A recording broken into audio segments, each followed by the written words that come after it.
da nossa página, do livro Fonte Viva, lição de número 50, cujo título é A Oração do Justo. A oração feita por um justo pode muito em seus efeitos. Tiago 5,16. Considerando as ondas do desejo, em sua força vital, todo impulso e todo anseio constitui também orações que partem da natureza.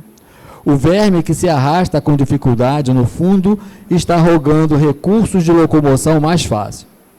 A loba, cariciando o filhotinho, no hino do ser, permanece implorando lições de amor que lhe modifiquem a expressão selvagem.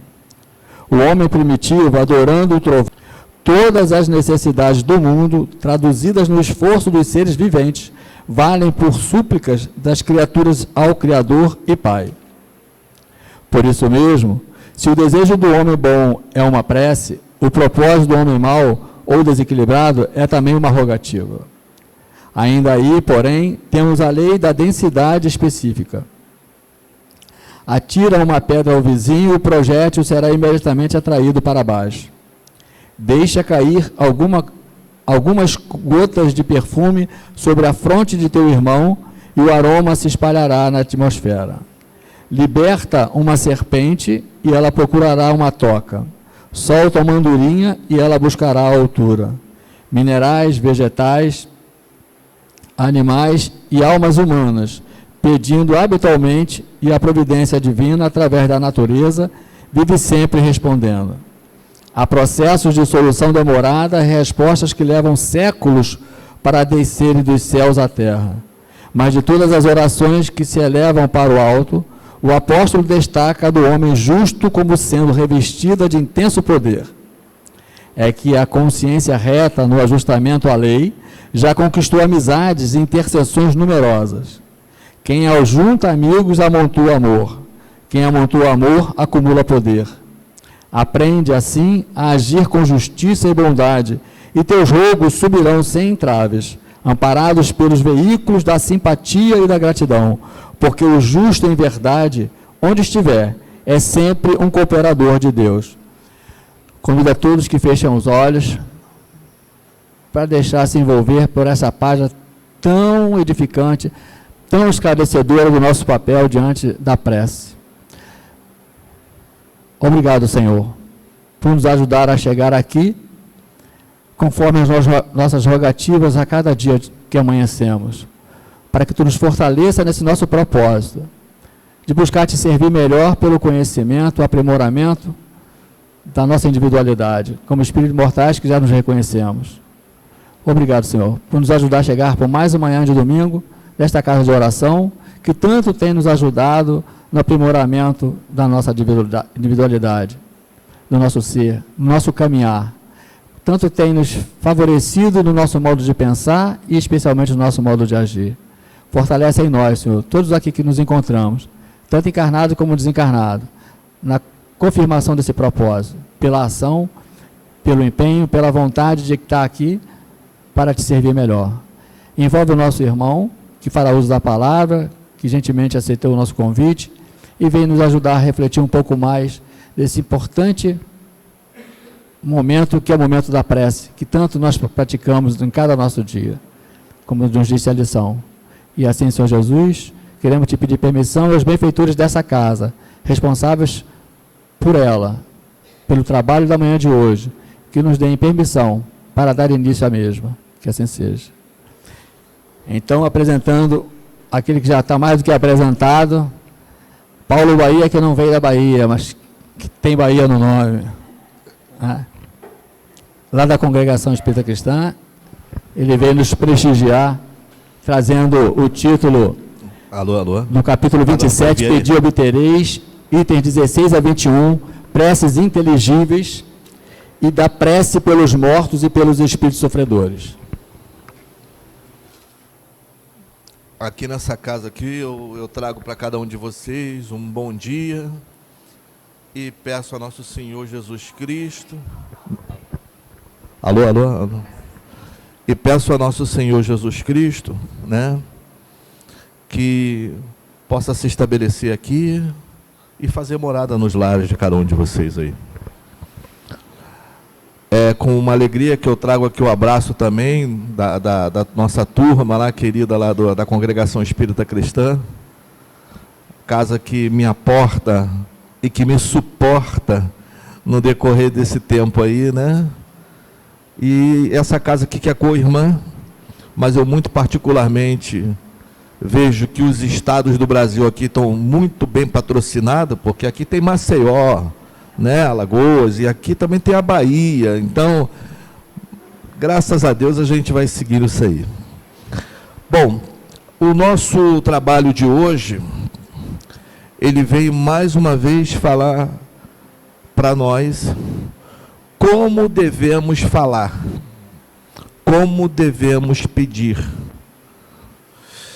E eu gostaria que vocês começassem a entender o que eu vou falar hoje, porque hoje eu vim falar na língua de javanês venusiano. Alguém consegue entender? Pois bem, muitas das vezes, as preces que se fazem traz para nós um ditado popular: quem não sabe rezar xinga Deus. Que é justamente essa questão das pessoas irem realizar uma prece e não saber o que está pedindo. O que está pedindo. Eu me lembro que dentro do direito, lá no direito civil, existe uma coisa chamada PIL.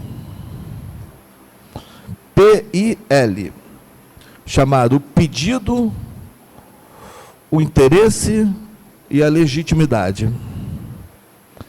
E quando nós vamos verificar essa situação, nós vamos ver que só vai ser atendido nessa petição, nesse pedido à justiça, aquele que, de fato, tiver composto esse PIL, que tenha o interesse, que tenha a legitimidade, né, e que possa fazer o pedido. E aí, muitas das vezes, vocês veem no jornal aqui que fulano de tal pediu a prisão de tal, que pediu isso assim, assim, mas ele pediu, mas ele não tem legitimidade. Outros, muitas das vezes, não sabem formalizar o pedido. Outros, os interesses não são aqueles que o processo vai querer, mas são outros interesses, então também não dá aqui. E na prece, nós precisamos entender que a prece ela não é um discurso. A prece é um pedido objetivo. Mas é um pedido objetivo que nós podemos fazer de uma forma mais simplificada possível. Eu cito, por exemplo, um interesse nosso de dizer o seguinte: Senhor, me ajuda. E o Senhor vai poder ajudar. Antes de mais nada, eu gostaria de dedicar esse estudo de hoje a um irmão meu que se encontra internado. Eu falei inclusive com a Patrícia ali, né? É o Vitor Alexandre Albano. Ele está no CTI do Hospital Memorial lá em Santa Cruz. E há um outro irmão desconhecido e a sua família que de alguma forma se propôs a nos ajudar ali naquele momento. Então, o que eu queria dizer para vocês que é justamente isso. A pessoa, ela, muitas das vezes, ela tem o problema de não saber pedir. E a prece, ela, por ser um pedido objetivo, ela nos dá a condição para que a gente faça o pedido a Deus. Mas nunca impor a Deus o que Deus tem que fazer.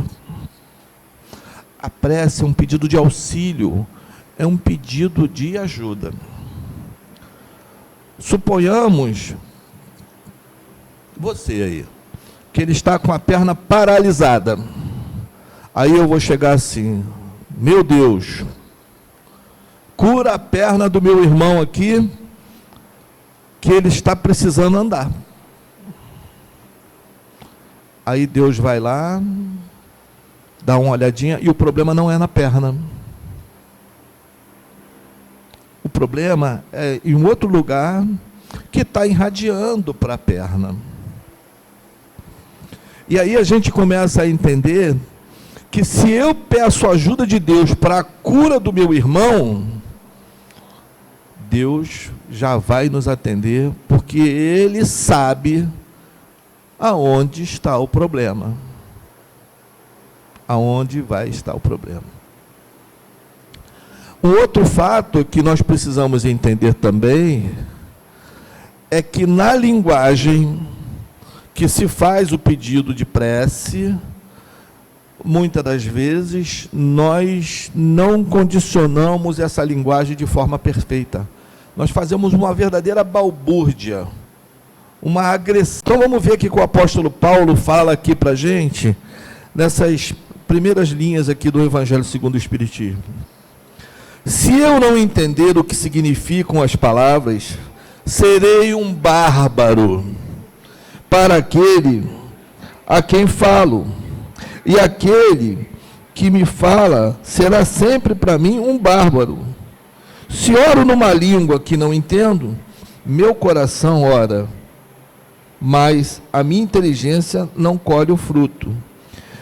Então aqui ele coloca o verbo entende, né? Uma língua, um verbo que eu não entendo. No item 17, esse aqui é o item 16 do capítulo 27, no item 16, ele vai o seguinte aqui: a prece só tem valor pelo pensamento que lhe é conjugado. Ora, é impossível conjugar um pensamento qualquer ao que se não compreende, já não é mais entende, é compreender. Porquanto o que não se compreende, não se pode tocar o coração.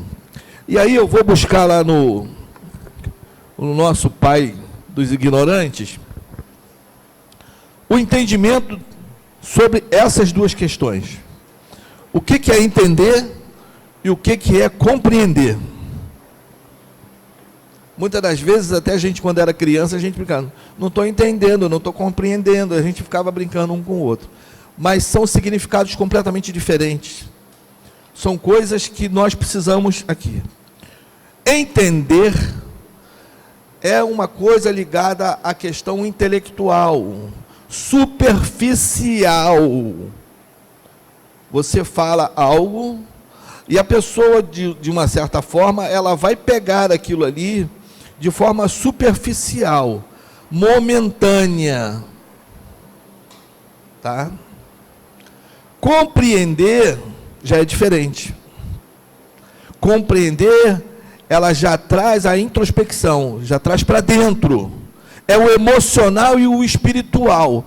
Aquilo ali, quando você compreende, deixa de ser um ensinamento superficial e passa a ser um atributo seu. E aqui nós precisamos justamente, não é mais entender o sentido da prece, mas é compreender a prece, trazendo para o nosso bojo, né, toda essa condição de que, mais do que você fazer a prece, é você movimentar o órgão do sentimento, que é o nosso coração, para que a gente, de alguma forma, também possa envolver aqueles que vão estar no ambiente. Está dando para entender? Parece que é uma simplicidade. Nós vamos, por exemplo, criar aqui uma redação. Então, nós sabemos que a redação, ela tem alguns elementos principais. Vou falar dos principais, não vou entrar na questão sintática, mas vamos falar dos elementos principais. Então, nós sabemos que uma redação, ela tem que ser proporcional.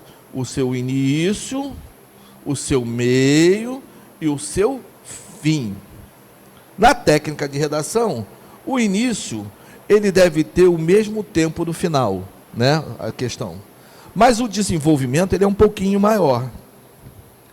Só que, no meio desse início, meio e fim, tem que existir algo chamado coesão e coerência. Ou seja, o início sendo ligado ao meio e o meio sendo ligado ao fim, que vai chegar para o final nesse fim, que vai corresponder àquele início que está ali. A prece, quando nós fazemos uma prece, nós não precisamos fazer uma redação, porque isso aqui já vai ser uma questão de fazer uma palestra, de fazer um discurso. E a prece, ela não é um discurso. A palestra, na verdade, ela é uma redação, só que ela é uma redação falada, oralmente tratada. Então, o que nós precisamos entender é que a prece, ela não, uma questão simples, ela não precisa ser aquela prece ampliada, aquela prece maravilhada, porque, vamos lá, nós passamos na rua, e aquelas meninas costumam nos oferecer aqueles flyers, né? Aqueles avisozinhos para nós, e nós vamos pegando aquilo ali, e quando muitas das vezes nós não olhamos nem o rosto da pessoa, mas nós pegamos e dizemos obrigado, e vamos embora. Por que para Deus nós precisamos rebuscar tanto as nossas palavras? Por que isso? Se nós podemos simplesmente, no momento de ter que pedir, no momento de eu louvar, nós vamos louvar, inclusive essa parte eu vou até falar, nós não sabemos louvar, e muitas das vezes na hora de agradecer. Nós precisamos entender que esses caminhos fazem com que o cristão ele desaprenda a ligar as pessoas. Muitas das vezes você vai ouvir uma prece dizendo assim: Senhor, no seu nascimento. Aí eu fico imaginando assim, meu amigo, até a hora que chegar a morte vai ser difícil, vai ser demorado, porque o negócio vai ser feio. E quando você pode ser objetivo, mas fazer aquilo ali com o coração mesmo, com o favorecimento do dever que o cristão tem para com seu pai. Nós estamos falando que nós somos filhos legítimos de Deus, e que Deus é nosso Pai. Nós podemos criar essa intimidade com Ele. Eu não falo a intimidade coloquial, não. Eu falo a intimidade do respeito, da proximidade. Nós não podemos mais enxergar, como na minha infância, né, que eu ia para a igreja para comer o meu pastel lá, porque eu só ia para a igreja para isso, eu sempre falo. Mas nós não podemos carregar um Deus tão distante de nós. Deus está aqui. E a doutora Leonan é uma psicóloga que foi estudar em Harvard. Ela, num determinado momento, ela nos traz essa percepção de que Deus está em nós. Porque ela conseguiu, num determinado momento da sua pesquisa, ela conseguiu localizar a partícula de Deus no hipocampo humano. Eram 40 pacientes que se encontravam em estado grave, todos num CTI, e numa oportunidade, ela fala, oh my God, e um paciente daquele deu sinal, e depois ela vai ali e fala em outras línguas para outros pacientes de outras nacionalidades, e os sinais, eles vão se condensando, todos eles no hipocampo, mostrando a luminosidade. Aquele paciente, ele estava ali num estado anestesiado, alguns outros em coma induzidos, outros mesmo em coma, mas a compreensão de Deus não está fora, está dentro dele, porque existe a partícula de Deus no hipocampo do ser humano. Então é preciso que cada um de nós comecemos a entender esse valor que há na relação do ser humano, do espírito imortal, com o ser eterno, que é Deus. E aqui nós vamos, através do livro dos Espíritos, da pergunta 479, nós vamos fazer só aqui uma operaçãozinha para a gente tentar entender algo mais. Kardec,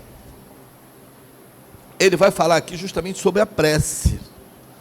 E quando ele nos traz essa pergunta aqui, os espíritos, olha o que os espíritos respondem. Fantástico. A prece é meio eficiente para a cura da obsessão. A prece é um tudo, um poderoso auxílio. Ele está dizendo que é um tudo, um poderoso auxílio. Mas crede que não basta que alguém murmure algumas palavras para que obtenha o que deseja. Então, a gente já está vendo aí que a questão da comunicação, você que gosta de comunicação, que gosta da língua, você está vendo aí que já é uma questão de comunicação. Pois bem, Deus assiste os que obram, Deus assiste aqueles que trabalham. Sucesso só vem na frente do trabalho no dicionário. Não os que se limitam a pedir. É, pois, indispensável que o obsidiado faça, por sua parte, o que se torne necessário para destruir em si mesmo a causa da atração dos maus espíritos. Está dizendo ali muito claramente, olha fulano, você está sofrendo isso, é preciso que você mude o seu comportamento. É preciso que você extraia de si, não mais o rancor, o ódio, mas primeiro que você perdoa, e frutifique em si a semente do amor. Essa é a recomendação que se tem para que as pessoas possam tentar entender que a transformação moral, a reforma tão declamada nos centros espíritas, que é a reforma íntima, ela é passo crucial para que nós possamos ter a nossa independência espiritual. Veja bem, independência espiritual. A nossa reforma íntima é o nosso esforço íntimo, é a nossa busca interior, é o nosso autodescobrimento para nós nos tornarmos homens integrais. O que quer dizer com isso? Os homens integrais, eles vão ser reconhecidos por Jesus por muitos se amarem, porque já carregam com ele o amor no seu interior. Isso é que as pessoas precisam entender, que orar, pedir, fazer o que tem que ser feito, muitas das vezes nós não estamos fazendo na medida correta, de forma plena, onde possamos ter essa noção. E agora, nós vamos falar um pouquinho a respeito de louvar a Deus. Alguns não sabem louvar. Outros, muitas das vezes, louvam por um ato, né, maravilhoso. Um determinado homem falou para o outro: eu vou louvar a Deus e você vai me ajudar. Aí ele falou: mas como? Ele falou: olha só, você que é daquele negócio lá, tal de espiritismo, quando vê se você recebe os números da loteria, e aí quando você receber os números da loteria, você me dá que eu jogo. E aí o homem virou para ele e falou assim: tá muito bom, eu recebo o número da loteria, sabendo que eu vou ganhar, e eu repasso para você para ganhar. Eu não sou tão bom assim. Se eu receber esses números, eu vou jogar e eu vou ganhar, mesmo sabendo dessa sua bondade, mas eu vou jogar e vou ganhar. As pessoas, elas ainda não têm a noção de como é que tem essa relação de louvar a Deus. Mas nós vamos verificar que num outro momento, aquele que já conseguiu se conscientizar dos valores da vida e os valores do plano espiritual, eles são diferentes. Numa conversa entre um intelectual, um pós-doutor e um analfabeto, ele questionou o rapaz: mas o senhor só acredita em Deus? Ele falou: só acredito em Deus, mas eu não acredito. Aí o ignorante virou para ele, né? Senhor, a sua vida é diferente da minha. O senhor pode não acreditar, mas eu acredito. Mas eu acredito. E aí ocorreu uma determinada argumentação de um e o outro, e ao fim ele virou, o intelectual virou para ele e diz o seguinte: eu queria que no dia de hoje, aqui nesse momento, o senhor me comprovasse a presença de Deus. Aonde está Deus aqui? Aí ele virou o rapaz que não era letrado, virou para ele e falou assim: dá uma volta em torno do senhor. Aí ele: então o senhor me comprova aqui o que não foi Deus que fez.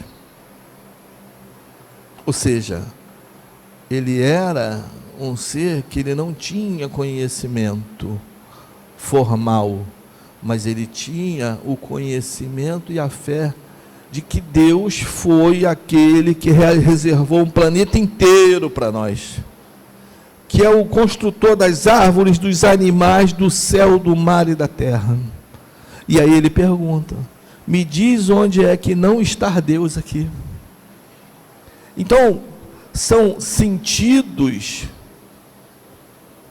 que nós vamos ver que o conhecimento das coisas de Deus, ele tem que ser não entendido, mas compreendido. Ele tem que estar dentro do nosso coração, para que de alguma forma, quando nós trouxermos uma história dessa, nós podermos de alguma forma trazer essa energia que vai se divagar por um monte de lugares, mas que de alguma forma vai atender o coraçãozinho certo que precisa receber esses ensinamentos.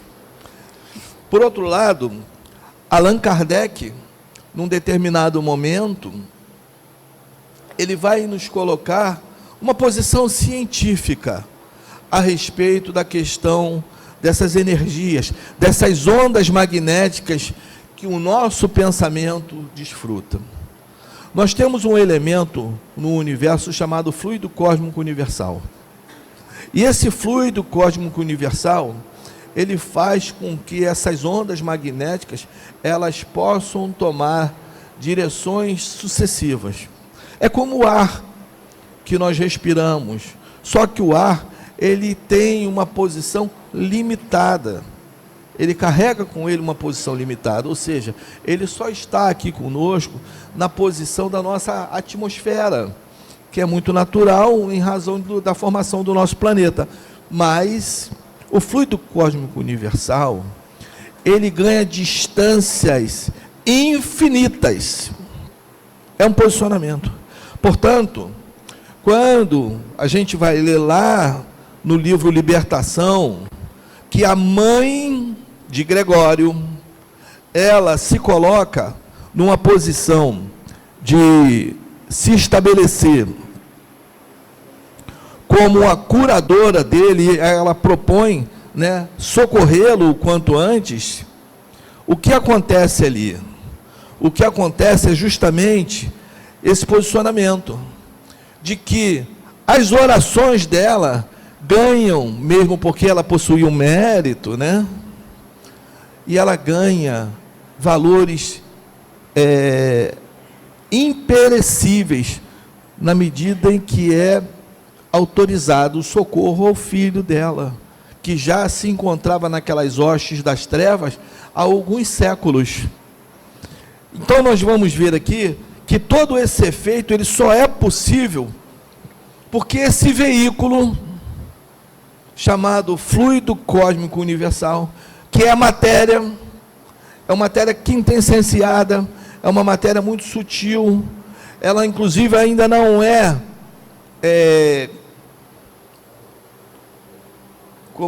identificada pela física quântica, para vocês terem ideia da noção. E a física quântica, nós vamos ver que a física quântica, ela é sempre na proporção do diminuto.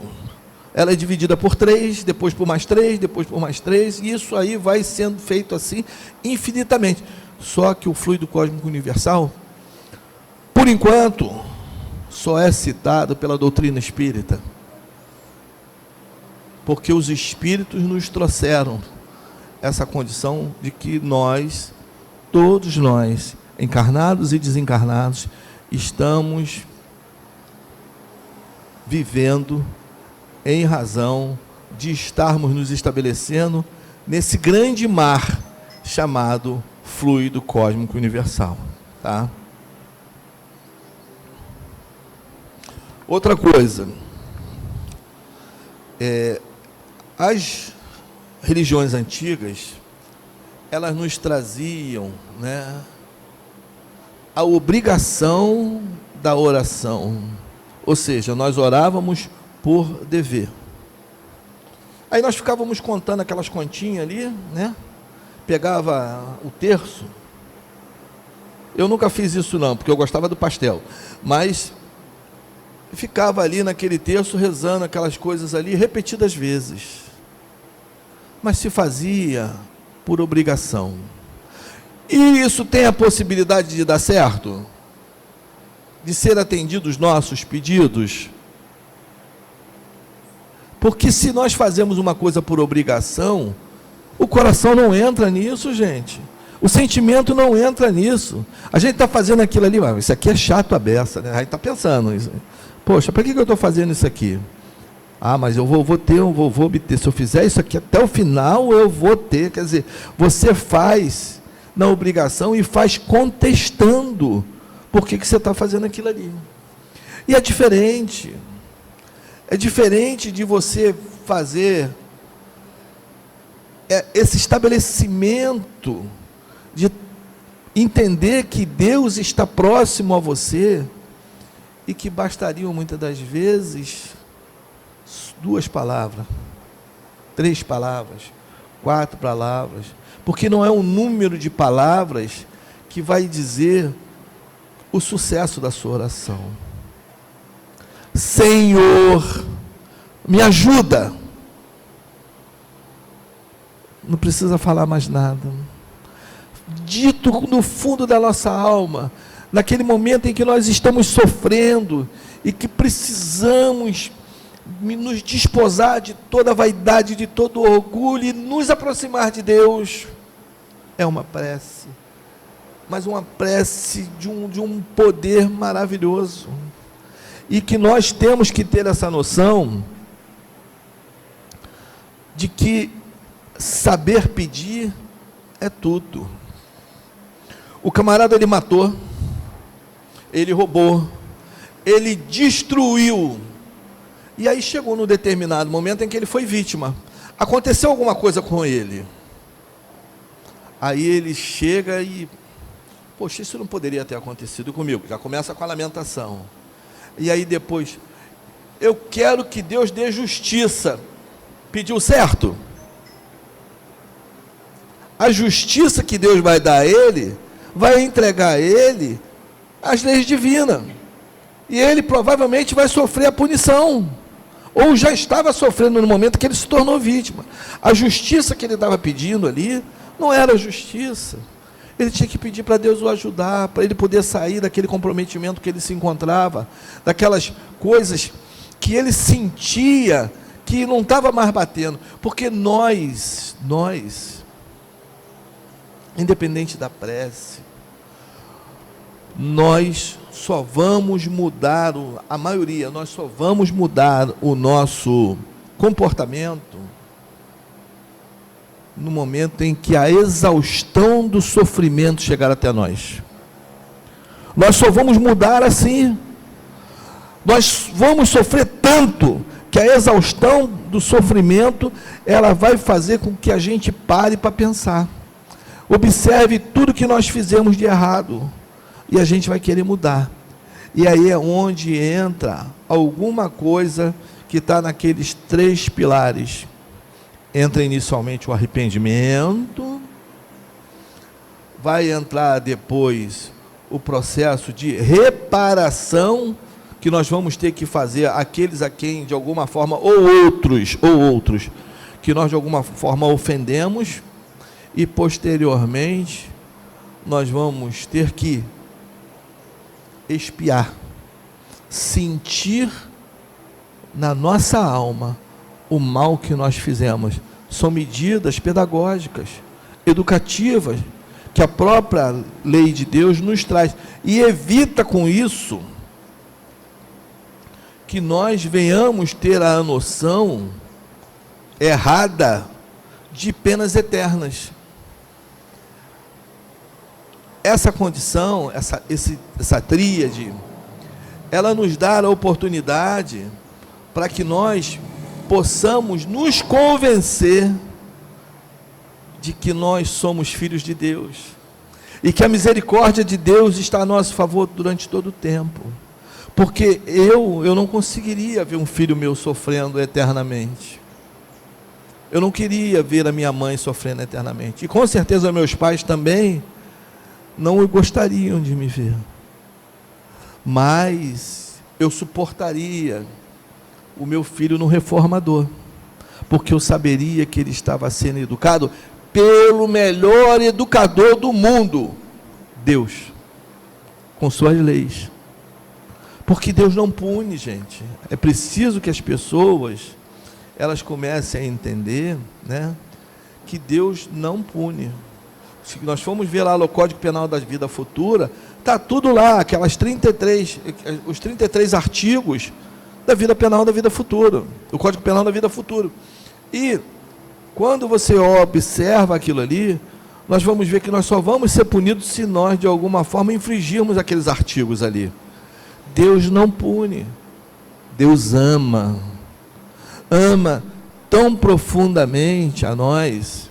E no Evangelho de Jesus, quando lá na lei mosaica dizia que nós éramos servos de Deus, e os servos de Deus são trabalhadores de Deus, e que podem ser dispensados do trabalho a qualquer momento, Jesus traz uma outra proposta para nós. Jesus nos traz a proposta de que nós somos filhos, e mais, legitimados pelo amor de Deus. Olha só, somos filhos legitimados pelo amor de Deus. Então, é uma condição que nós precisamos ter, e precisamos saber como é que vamos realizar. Ainda no caminho dos louvores, nós vamos verificar que a Joana de Ângelo nos traz alguma coisa diferente. Ela cita um jardim florido, lindo, junto a esse jardim, alguns pomares no seu entorno.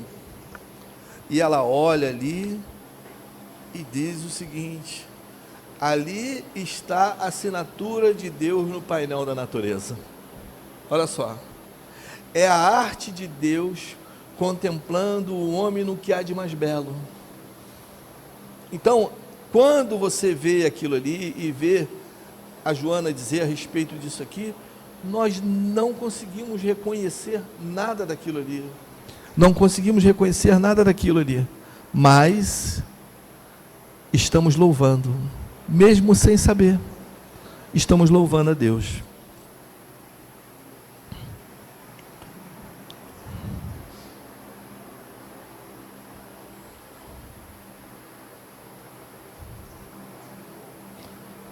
A língua. Bom, aqui nós já estamos falando a respeito desse processo da comunicação. E aí a gente volta lá para falar, muitas das vezes, acerca do tempo que se faz uma prece. Psicologicamente, nós temos um tempo que nós conseguimos nos concentrar e nos desligar desse processo humano que nós fazemos aqui, dos barulhos, né? Da concentração de pessoas no entorno da gente, das preocupações que nós temos no nosso trabalho, na nossa casa. Então, segundo a psicologia, nós conseguimos nos concentrar em torno aí de 1 minuto e meio a 2 minutos e meio. É o tempo que nós conseguimos nos manter intensos ali, não nos ligando a nada do que se estabeleceu no nosso dia a dia. Portanto, o que a gente quer dizer com isso? Uma prece que começa, né, lá no nascimento de Jesus, e que a gente vai ter que esperar para ele morrer, é uma prece que ela perde o seu sentido na divagação. Nós vamos divagar muito, nós vamos falar de um monte de coisa, mas o objetivo da prece, que é pedir, louvar ou agradecer, nós vamos perder ele. Nós não podemos fazer isso. Conforme disse antes, a prece ela não é um discurso. A prece, nós não precisamos mostrar para as pessoas que nós sabemos a respeito da doutrina espírita nem do evangelho. A prece é sentimento. A prece é sentimento. É colocar para fora aquilo que nós precisamos ter. E agora nós vamos tratar dos nossos irmãos sofredores, né? Os nossos irmãos sofredores, eles nos são muito caros. São seres que nós amamos e que partiram um pouco antes de nós para o plano espiritual, né? De onde eles já vieram. E eles, muitas das vezes, com a nossa prece, nós os encorajamos a eles seguirem ali. Nós tiramos eles daquele sofrimento infeliz que eles se colocaram em razão da modalidade de vida que tiveram aqui. Então eles já sabem que quando nós fazemos uma prece para eles, eles não estão sozinhos. Assim como nós os temos já em condições, quando eles se encontram em condições superiores aqui, eles terão os nossos sentimentos para poder aliviar as suas dores, porque eles vão ter a noção do quanto eles foram importantes e são para cada um de nós. Eu nunca esqueço do que meu pai falava para mim.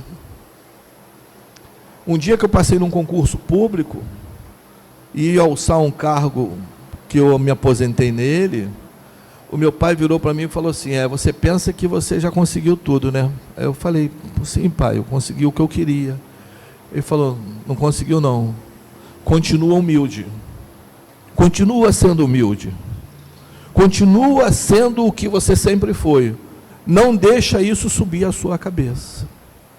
E eu amo meu pai até hoje, eu faço as preces para o meu pai já desencarnou em 2010, e junto com ele meu tio, que era irmão dele também, que era procurador, era advogado e tal, eram pessoas que me orientaram na minha vida, e sempre me cobraram esses valores que aqui ficaram. A minha prece não é uma prece qualquer que eu faço para ele. A minha prece, quando eu falo com o meu pai, é as minhas lembranças que eu tenho com ele, nós sentados, conversando, o meu tio, muitas das vezes me chamando a atenção, que era irmão dele, porque nós morávamos no mesmo quintal, e o meu pai era apaixonado por esse irmão.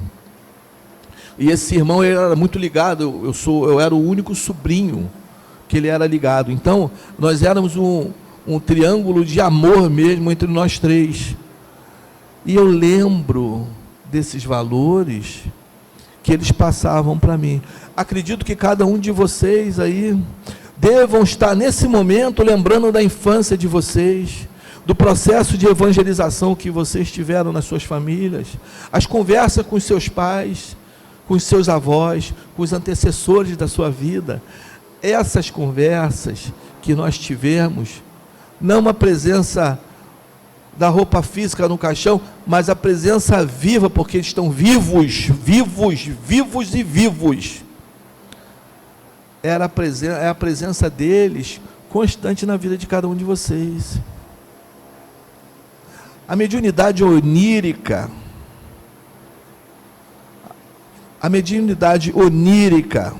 que não é o sonambulismo, mas é a mediunidade em que nós nos comunicamos com os nossos desencarnados através do sonho. Essa mediunidade onírica, ela muitas das vezes vai fazer com que cada um de vocês possam se avistar com as suas mães, com seus pais. Quem perdeu filhos vão poder se estabelecer. Então, é importante que cada um saiba que o amor, ele está aqui. E que o fato dos nossos amores terem desencarnado não diminui o nosso afeto, não diminui os nossos valores. É preciso que cada um de nós possamos entender que esses nossos amores, esses nossos afetos, eles são imortalizados na nossa consciência, eles são imortalizados na consciência daqueles que nos amam. Então, quando nós vemos essa situação, a gente vê o quanto nós fomos infantis no decorrer de nossas vidas, acreditando que nós íamos para o inferno ou então íamos para o céu. Quando se falava da imutabilidade da lei de Deus, a gente imaginava que essa lei jamais poderia mudar. Mas esse Deus, ele não era o Deus que a doutrina espírita veio nos apresentar e que é a verdade. Esse Deus era um Deus injusto, era um Deus vingativo.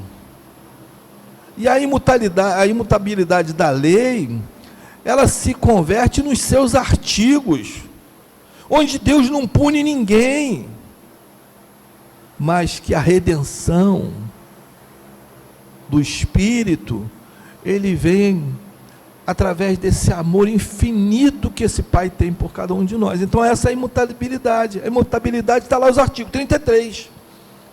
Agora, Deus não pune, Deus ama. E quando nós estamos numa casa de oração como essa aqui, é preciso que a gente entenda que cada um desses espíritos que aqui vem nos trazer o suporte, como o José, como o Vicente de Paula, como o padre que aqui se compõe aqui, né, o padre Fabiano de Cristo, são espíritos que estão a serviço de Deus, são os embaixadores de Deus, que vêm trazer uma proposta para cada um de nós nos reconstruirmos, porque os nossos erros do passado, eles existem, mas nós precisamos entender que nós não somos caminhão para carregar carga, e precisamos deixar eles no passado e renovar as nossas vidas espirituais a partir do momento que nós tivemos o encontro com Cristo.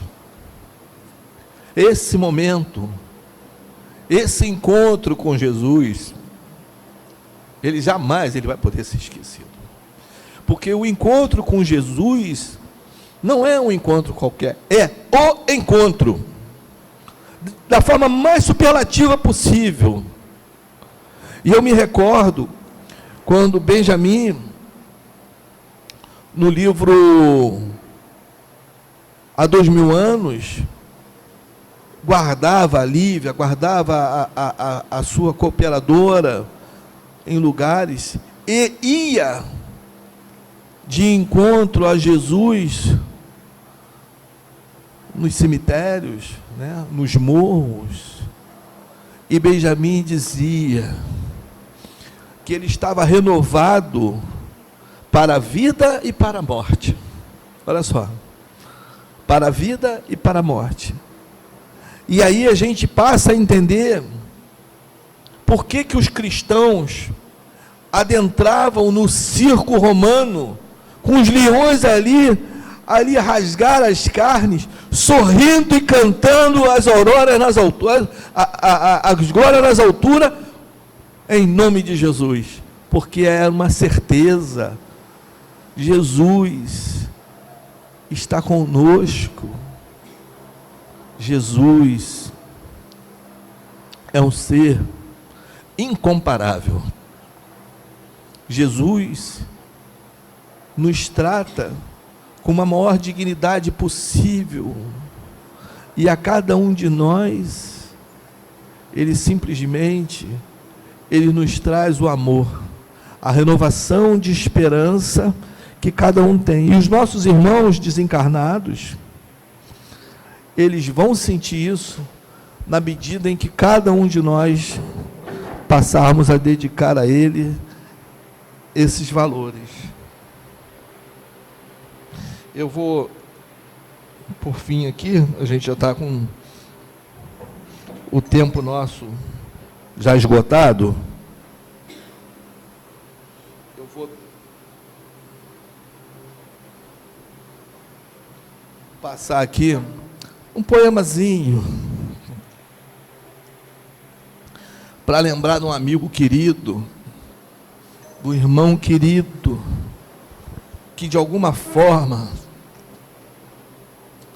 ele, a mim particularmente, porque eu tinha proximidade com ele, ele trazia essas palavras, utilizando as mãos, como todo italiano, né, de família italiana, ele trazia, colocando para as mãos. Eu não sei fazer uso das mãos, mas eu prometo que eu vou tentar, de alguma forma, ler o que está aqui e tentar, de alguma forma, fazer isso para você.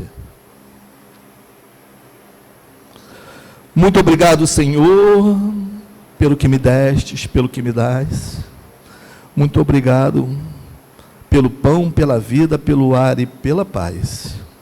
Muito obrigado, Senhor, pela beleza que os meus olhos veem no altar da natureza, olhos que fitam o céu, a terra e o mar, que acompanham a ave ligeira que corre fagueira pelo céu de anil, que se detém na terra verde salpicada de flores e tonalidades mil. Muito obrigado, Senhor, porque eu posso ver o meu amor, mas diante da minha visão, eu detecto cegos guiando na escuridão, que tropeçam na multidão, que choram na solidão. Por eles eu oro, a Ti eu imploro comiseração, porque eu sei que depois desta lida, na outra vida, eles também enxergarão. Muito obrigado, Senhor, pelos ouvidos meus que me foram dados por Deus, ouvidos que ouvem o tamborilar da chuva no telheiro, a melodia no ramo dos olmeiros, as lágrimas que verte os olhos do mundo inteiro. Ouvidos que ouvem a música do povo que desce do morro na praça a cantar, a melodia dos imortais que se ouve uma vez e ninguém a esquece nunca mais. A voz melodiosa, canora, melancólica do boiadeiro e a dor que geme e que chora no coração do mundo inteiro.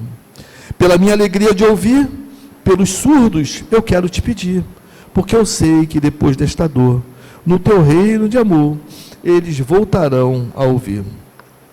Obrigado pela minha voz, mas também pela sua voz, pela voz que canta, que ama, que ensina, que alfabetiza, que trauteia uma canção, e que o teu nome profere com sentido e emoção. Diante da minha melodia, eu quero rogar pelos que sofrem de afasia. Eles não cantam de noite, eles não falam de dia. Eu oro por eles, porque eu sei que depois desta prova, na vida nova, eles também cantarão. Obrigado, Senhor, pelas minhas mãos, mas também pelas mãos que aram, que semeiam, que agasalham, mãos de ternura, que libertam da amargura, mãos que apertam mãos de caridade, de solidariedade, mãos dos adeuses, que ficam feridas e que enxugam lágrimas e dores sofridas.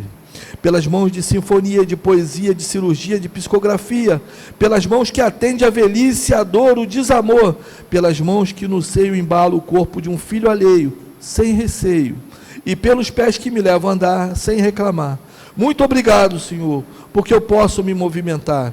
Diante do meu corpo perfeito, eu te quero rogar, porque eu vejo na terra aleijados, amputados, decepados, paralisados, que não se podem movimentar. Eu oro por eles, porque eu sei que depois dessa expiação, na outra reencarnação, eles também bailarão. Obrigado por fim, pelo meu lar. Ah, como é maravilhoso ter um lar. Não é importante se esse lar é uma mansão, se é uma favela, uma tapera, um ninho, um gramato de dor, um bangalô, uma casa do caminho, seja lá o que for. Mas o importante é que dentro dele existe a figura do amor de mãe ou de pai, de mulher e de marido, do filho e de um irmão, a presença de um amigo, a companhia de um cão, alguém que por certo nos dê a mão, mas se eu ninguém tiver para me amar, nem um teto para me agasalhar, nem uma cama para me deitar, nem aí eu reclamarei. Pelo contrário, eu te direi, muito obrigado, Senhor, porque eu nasci, muito obrigado porque eu creio em Ti, pelo Teu amor, muito obrigado, Senhor. Obrigado a cada um de vocês pela paciência.